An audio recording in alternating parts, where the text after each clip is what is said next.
ñu ngi leen di nuyu di leen jaajëfal yéen ñuy suivre chaîne bi di Xalaat TV ñu leen di dalalaat ci seen jàngatu bés bi. tey dañu ñëw ci composition gouvernement bu bees bi waaye surtout delloo ci poste premier ministre bi nga xam ni depuis ay weer yenn ci sénégalais yaa ngi ko doon xaar.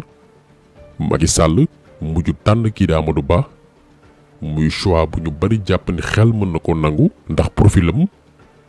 waaye muy mbetteel ci ku yàgg topp fi Macky Sall jaar ak ay àndandoom yi nga xam ni doon nañ leen xalaatal ñu wuutu ko jëmi jamono. Amadou Ba bokkoon ci ñooñee ba ñu sax écarté woon ko ci lépp luy ndombal tànk moo tax dellu si waatam ci benn côté mu bett ñu bare bari waaye aussi mu mérité ñu taxaw ci am luñ ci leeral. gannaaw loolu ñu ñëw ci nomination yi ñun askan wi luy suñu wàll lan la ñu mën a xaar ci coppite yi ndax mënees na ñoom yaakaar fi nguur gi fi nekk di jeexal seen mandat ci poñ yi lañ fas yéene taxaw indi ci ay leeral rawatina yenn profil yi Macky Sall tànn te mu doon message bu ku nekk ci ñun war a jàngat ngir jëmi jamono.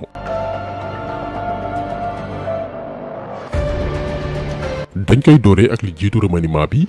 muy poste premier ministre bi Macky Sall delloo si waat gannaaw ñetti at ba mu ko supprimé woon. li ko waa nguur gi layalee nag mooy ne nañ président bi léegi moo jiite Union africaine mbootaay gi réewu Afrique yi donc jotam dootu ko may mu nekk fépp ba tax nañu delloo si waat poste premier ministre ngir mu mën di ko wut ci yenn yi. waaye ñun dañoo gëm ni poste premier ministre bii bañ ko doon supprimer ba niñ koy delloo si waatee lépp ay calcul politique moo ko lal te daañ ko leeral benn par benn. bu ngeen amee tuuti fàttaliku Macky Sall mi ngi ko supprimé woon en 2019 gannaaw bañ ko joxee deuxième et dernier mandat mu doonoon lu betti ñëpp ba mu ko dindee woon parce que boobu Macky Sall soxla woon na doon mennum leader buy féete kaw kenn du ko dendal ak benn numéro 2 mbaa ku koy nama wuutu.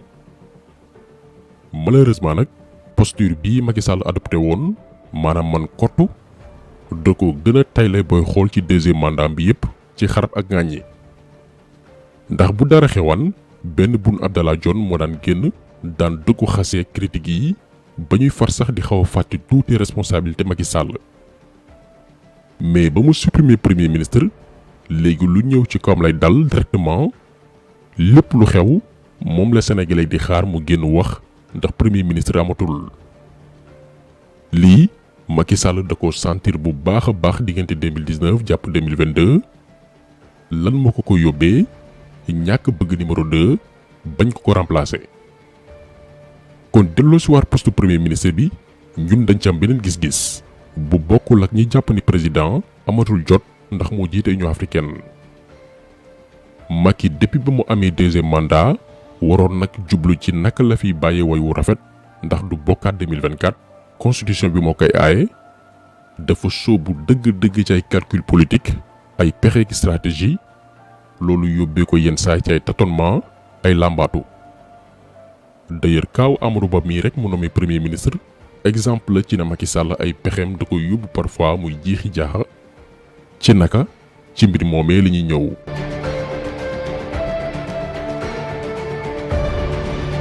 bu ñu remonté juróomi at ci ginnaaw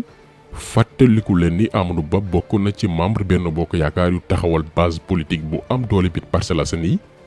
jamono yi nga xam ne Macky Sall amoon na jafe-jafe gañe yenn gox yi ci Dakar. polum député yu 2017 ci Ndakaaru ci njiital Amadou Ba ne woon période boobu ministre bi ñu dénk wàllum économie ak finance la Benno Bokk Yaakaar gañe woon ci zone bu Parcelles Assainies muy exploit bu rëy rëy. jamono yooyu nag Amadou Ba tàmbali woon di jël ay galon ba ñenn ñi commencé di ruumandaat naan jekk na ci doon numéro 2 wu Benno Bokk Yaakaar gannaaw bu fi Macky Sall jógee ci la Macky nag commencé woon di damm ay laafam jële ko ministère de l'économie yóbbu ko bitim réew wàllum affaires étrangères ngir mu sori base politique am. ñu yaakaar ni fa la yem ñu def remaniement en novembre 2020 Macky Sall nangu mboolem dombal tànk yi mu ko dénkoon effacé ko complètement ci làggum politique bi def ko simple militant wu Benno. li bokk na tey li tax nomination en tant que premier ministre bett ñu bari ndax ba mu tàmbalee woon di saxi laaf la ko Macky Sall teeloon arrêté te ko nële parce que Macky buggul numéro 2 kuy teg bët chaise bi mu toog. moo tax nomination Amadou Ba tey ñu mën ko jàngatee ci ñaari angle yu wuute. bi ci njëkk mooy Macky Sall dem na ba xam ni wàññi na ko ba amatul base politique bu dëgër limité ay ambition am ndax législative yi passé Amadou Ba dafa ñàkk parcelle te moonte moo fa gagné woon en 2017 juróomi at ci ginnaaw kon dooleem wàññeeku na. léegi nag mu jël ko def ko kiiraay digganteem ak li muy dëgmal ndax bu ngeen fàttalikoo Amadou Ba bokk na ci ñi njëkk a théoriser ni Macky Sall dafay war a toog ñaar fukki at kon Macky yóotu 3e mandat dérangé wu ko benn yoon. ñaareel bi ñun li ñu gëm mooy Amadou Ba musul nekk premier choix wu Macky Sall ci poste premier ministre bii bu ñu xoolee fi mu jaar ak moom. dafa fekk ni Macky Sall fekk 2024 bëggul créer yeneen opposants yoo xam ne ci moom lay bàyyeekoo surtout ñu ci mel ni Amadou Ba ak Aly Ngouille Ndiaye yi nga xam ni am nañ déception lool gannaaw bañ tànnee Amadou Mame Diop ci bopp assemblée nationale. léegi pour jox leen takku dënn maanaam giifal leen benn solution moo amoon mooy intégré waat leen ci gouvernement bi ngir bañ ëllëg ñu fippu jël seen responsabilité. donc jàppale ni neenal gi ñu neenaloon poste premier ministre ba niñ koy delloo si waatee ba formé waat gouvernement bu bees lépp ay calcul moo ko jur rawatina politique. léegi nag ñu ñëw ci composition gouvernement bu bees bi nga xam ni mënees na ko jàngati ci anam gu bare bari.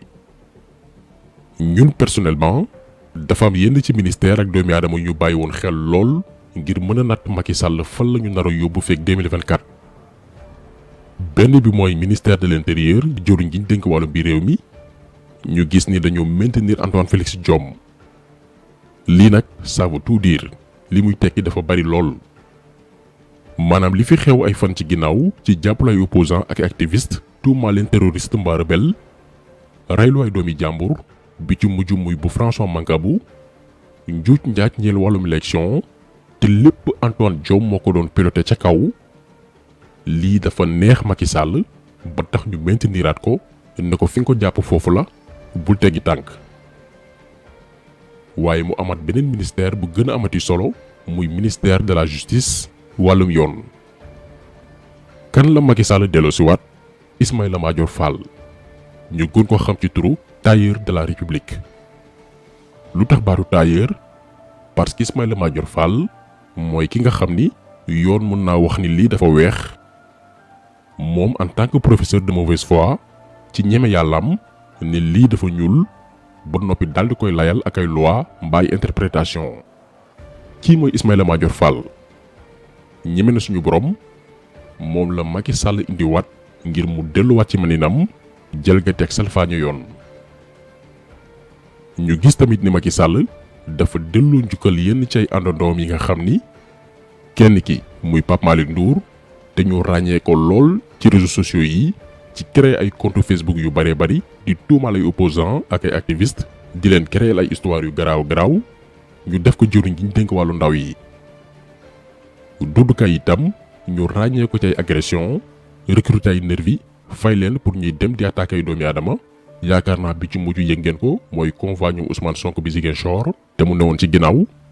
démb ñu name ko jëwriñ gi ñu dénk wàllum transport aérien. lii message la bu Macky Sall lancé bépp membre Benno Bokk Yaakaar ngir xamal leen ne bu ngeen bëggee doon ministre mbaa occupé ndombol tànk yu kawe dee leen saaga ci internet bi dee leen recruter ay nervi di dóor képp kuy opposé wu ak man. beneen mbir bu ñu nemmeeku aussi ci gouvernement bu bees bi mooy Macky Sall dafa dellu doole la transhumance yi ne leen waa góor. ki ñu koy dooree mooy Alioune Sow bi ñu dénk wàllum culture lépp lu jëm ci wàllum caada moom ci coalition Pape Diop la bokkoon ñeel élection législative yi weesu coalition bi tay la tànneefu sénégalais yi Macky Sall neexal leen poste ministère. keneen ki di Moussa Bokor Thiam moom carte parti socialiste la yoroon mais da ko tay la biir APR ne dafa seesi bokkatul PS tey ñu neexalee ko poste ministère de la communication. waaye kaw transhumant bi gën a ndiru saaga pour sénégalais yi mooy bu Yankhoba Diattara bu parti Rewmi koo xam ni du xam-xam du mën-mën du communication bu jaar yoon un cancre boo xamante ni bopp bi li ci nekk bariwul mënul ñu ne mooy patron sport bu Sénégal lépp lu jëm ci wàllum tàggat yaram te waa ji mënul. moo tax sénégalais yi xaar changement ci gouvernement bu bees bii neexul dégg waaye nañu xam ni fekk 2024 dina tar lool ndax du équipe bii ñooy soppi xar kanamu Sénégal. dafa fekk ne rek leeral mënta ñàkk ndax il fallait que sénégalais yi xam diw ak diw lan moo tax ñu tànn leen jubluwaay bi mooy lan ak lan lañ ci mën a xaar. li ñu war a xam mooy lu waay tële ci diiru fukki at du ci benn at ak quelques mois la koy saafara